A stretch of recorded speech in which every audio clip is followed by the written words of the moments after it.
Magic l'Assemblée ou Magic the Gathering en anglais est un jeu de cartes à collectionner, abrégé en JCC en français et plus communément on utilise le terme TCG pour Trading Card Game parce qu'on aime bien utiliser les termes anglais, ça nous donne l'impression d'être cultivé. C'est le TCG le plus pratiqué et un des plus anciens. Ces dernières années, le nombre de pratiquants est en plein boom, il y a eu une augmentation de près de 200% des pratiquants ces dernières années et je vais vous parler un peu du jeu d'abord, de son univers pour commencer une série de vidéos dédiées à Magic the Gathering.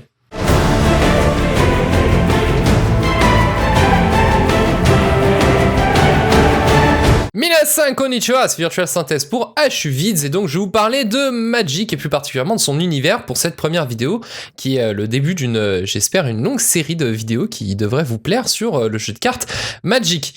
Magic est donc un jeu de cartes à collectionner et donc pour couper tout de suite court à toutes les discussions et les débats, oui c'est un jeu pay to win, il n'est pas ultra pay to win, mais les pay to win. Un jeu de cartes à collectionner, le principe c'est que plus on vous encouragera à acheter 2 cartes, et donc plus les cartes rares, donc celles que vous avez le moins de chances d'avoir, sont puissantes, et du coup plus vous allez avoir envie d'acheter des cartes, et donc plus vous allez rapporter d'argent à Wizard of the Coast, qui est l'entreprise qui est derrière Magic.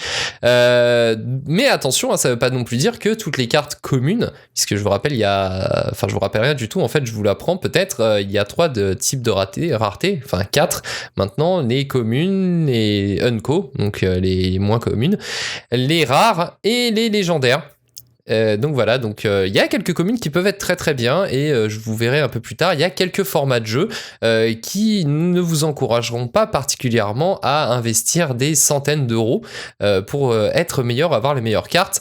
Donc voilà, ne crachez pas directement sur le jeu si vous êtes contre le principe du pay to win parce que vous verrez, il y a plein de formats qui permettent à la fois de jouer avec l'effet pay to win mais aussi de profiter du jeu sans être obligé de dépenser beaucoup d'argent et en étant sur un pied d'égalité avec les autres.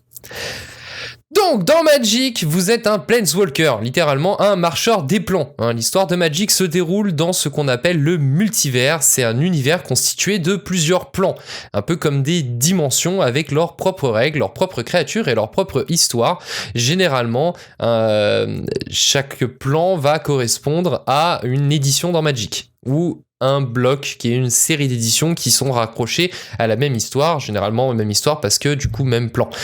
En tant que Planeswalker, voyagez dans le multivers et combattez dans différents plans en puisant dans vos pouvoirs et c'est offert par le plan que vous traversez. Vous allez affronter donc d'autres Planeswalkers ou vous allez tout simplement intervenir dans des situations un peu complexes comme ça a été le cas par exemple dans l'histoire de Ravnica où c'était des guildes qui avaient décidé de se foutre dessus. Magic, comme son nom l'indique, est constitué de sorts magiques et de créatures. On est dans un univers complètement heroic fantasy fantastique. Le multivers tire son énergie de 5 couleurs. Attention, c'est très important. Les 5 couleurs sont représentées au dos de chaque carte Magic. Du coup, il y a le blanc, le bleu, le noir, le rouge et le vert. Ça nous fait les 5 couleurs. Chaque couleur a ses propres mécaniques et son style de jeu. Ça évolue un petit peu d'une édition à une autre, mais les règles sont les mêmes quasiment depuis que Magic existe. Donc le blanc sera généralement constitué de créatures volantes de puissance moyenne. Il y aura pas mal de sorts qui vont rajouter des pouvoirs ou donner des pouvoirs à vos créatures. Pas mal d'enchantements et surtout beaucoup de soins pour remonter votre vie ou prévenir les dégâts sur vos créatures, etc.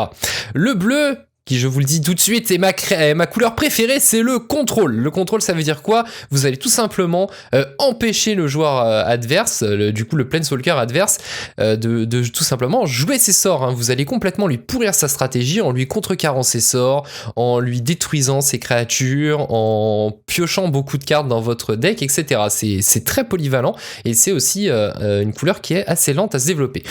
Le noir, bien sûr, la couleur de la mort, des zombies, des rats, des trucs tout moche, c'est beaucoup de suicides de créatures, de sacrifices de vos propres points de vie. Vous allez beaucoup jouer avec votre cimetière qui est la défausse, vous allez ramener des créatures, jeter des créatures à vous, détruire les créatures de l'adversaire et ce genre de choses. C'est une couleur encore une fois très, très intéressante à jouer. Le rouge, c'est la couleur de la rapidité. Vous allez avoir beaucoup de decks, de stratégies qui vont se développer autour de ce qu'on appelle l'aggro. Vous inquiétez pas, je reviendrai sur les termes un peu techniques plus tard, mais voilà, vous allez sortir beaucoup de créatures très très vite, faire énormément de dégâts le plus vite possible, et en plus vous allez utiliser beaucoup de sorts de dégâts directs, hein, des grosses boules de feu ou des grosses explosions qui vont quasiment one-shot l'adversaire en direct en passant au-dessus de ces créatures, ce qui peut paraître un peu injuste, mais vous inquiétez pas, hein, toutes les couleurs ont moyen de s'en sortir face à une couleur adverse. Enfin, le vert, qui est personnellement la couleur que j'aime moins le jouer, d'ailleurs je crois que j'ai jamais vraiment joué un deck vert, c'est beaucoup de créatures, des grosses créatures, et des cartes pour rendre vos créatures encore plus grosses, et des créatures qui peuvent littéralement imploser la défense adverse, hein, plutôt que vous amuser à grignoter les petites créatures une par une, vous allez simplement enfoncer comme un bourrin parce que vous avez de toute façon plus de dégâts que votre adversaire, et lui en mettre plein la tête. Donc c'est une couleur qui est relativement lente en général, qui se rapprocherait un petit peu du blanc puisqu'il y a pas mal de soins, etc. Et vous allez avoir pas mal aussi de stratégies avec des jetons, des créatures qui se multiplient, etc.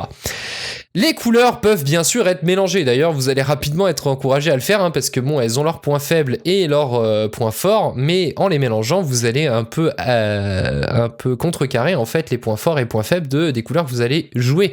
Voilà, en tout cas c'est déjà tout, hein, pour la découverte de Magic et son univers. C'est vraiment une initiation, c'est la base.